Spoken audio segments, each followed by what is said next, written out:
How are you? Good morning, and thank you so very much for inviting me to join you today. Hey, let's go straight to it. You are for Hillary Clinton. Why is that?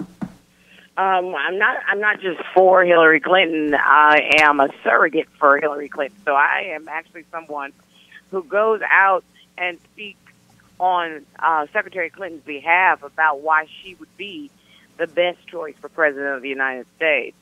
Not to put too fine a point on it, but with her level of qualifications, experience, and commitment, I do not even see an alternative. I've known Hillary for over 2 decades, personally and professionally, and as a young attorney, I knew of her work as a female attorney, and so I have to tell you, this was an extremely easy choice for me.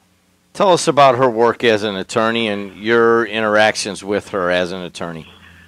Well, remember now, I'm a little bit younger than Hillary is, but as a as a law student and as a young prosecutor, you really do get access to other mentor lawyers, both male and female.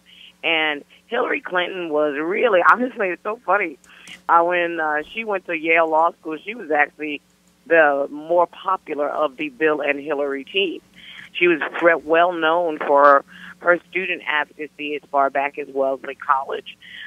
She was, when she graduated from law school, when she graduated from Wellesley, she gave the commencement address and literally took on who was the featured speaker at the time. It was Senator Ed Brooke, I recall.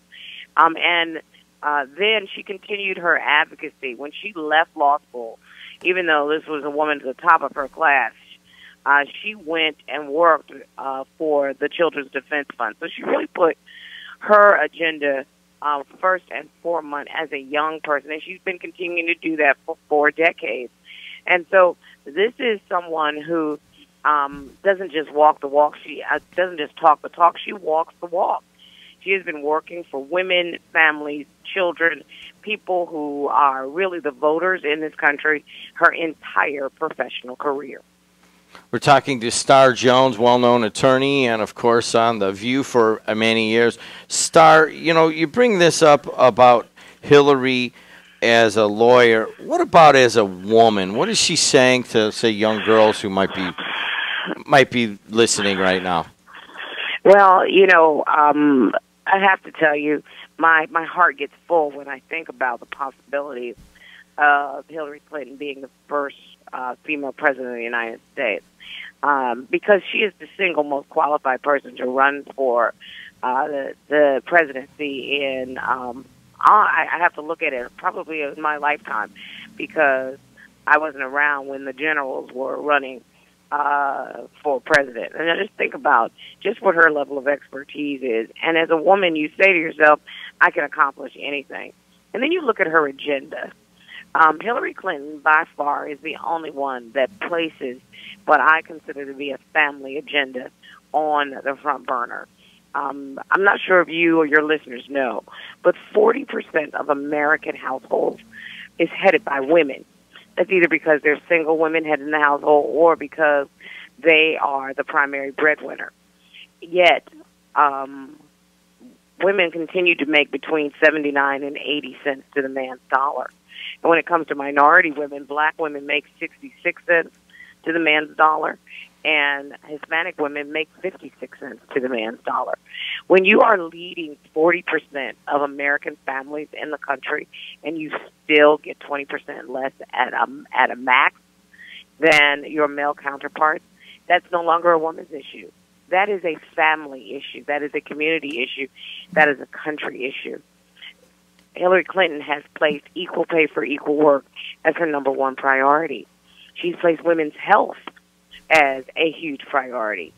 Higher wages and better jobs, a college degree without a mountain of debt, universal pre-K for all children. You think about a woman who is trying to move along in her career, but she also knows that education for her children at the very earliest age is what's going to move her family forward.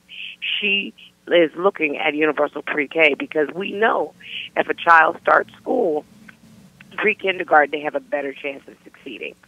A real economic agenda to grow small businesses, especially for women and minority-owned businesses. You know, the number one demographic for growth in small businesses in America are African-American women. And Hillary has had this on her front burner. And then just recently this week, I was paying attention when she was asked about what her cabinet would look like. And I loved her response as if you never even have to think about it. She said, my cabinet will look like America, and America's 50% women. I want you to think about what that impact is. That in the United States seems like a big deal, but you know other countries have achieved gender parity in their government and in their leadership many, many times over, and yet we still lag behind. And we're supposed to be the leaders of the free world. There's a lot of work that needs to be done, and I am absolutely positive, 100% committed, that Hillary Clinton is the person to get it done. I created a hashtag, 44 boys is enough. Hashtag 44 boys is enough. It's time for Hillary. We're talking to Star Jones. Star, you had your own experience with Donald Trump. It looks like they're both Donald Trump and Hillary Clinton are both the leaders in their parties right now. You're on Celebrity Apprentice. What would you say about the possible opponent, Donald Trump, for Hillary Clinton? You know, I've known Donald almost the same amount of time, 2 decades. I know his family very well. And as you recalled, I really was given an amazing opportunity to compete on Celebrity Apprentice. But as you know, I competed for the American Heart Association, and I competed literally 7 months after I had open heart surgery.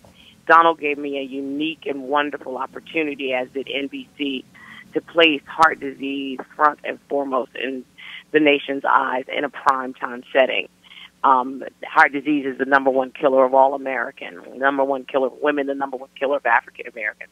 So that's the opportunity of a lifetime. And we won $175,000 for the Heart Association. So I will always be grateful for that opportunity. But immediately after Celebrity Apprentice was finished shooting, but before it aired, I recall very vividly there was some of the first rumblings that Donald Trump might run for president. And he started what I call, and most people call, that birther nonsense. And I recall very vividly calling him myself on the phone at his office.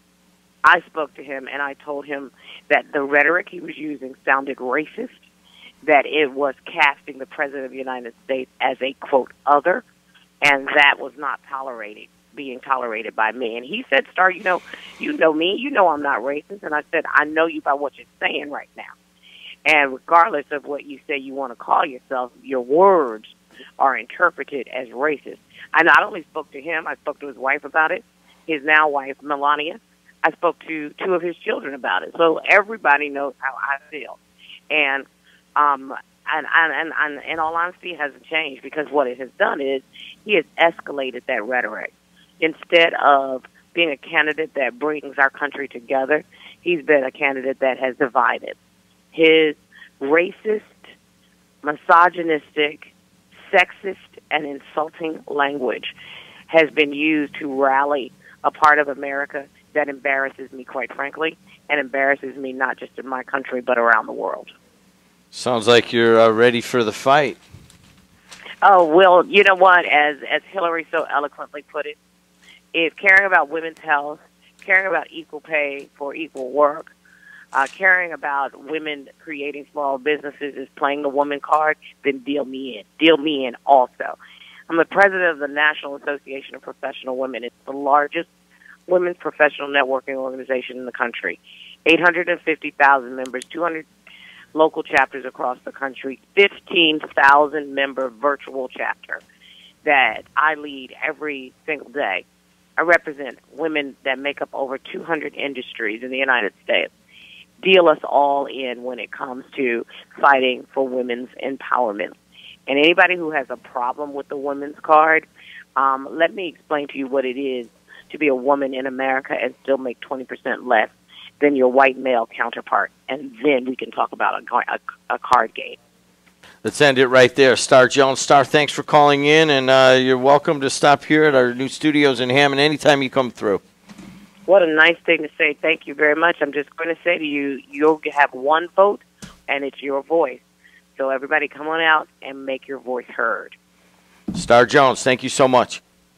Thank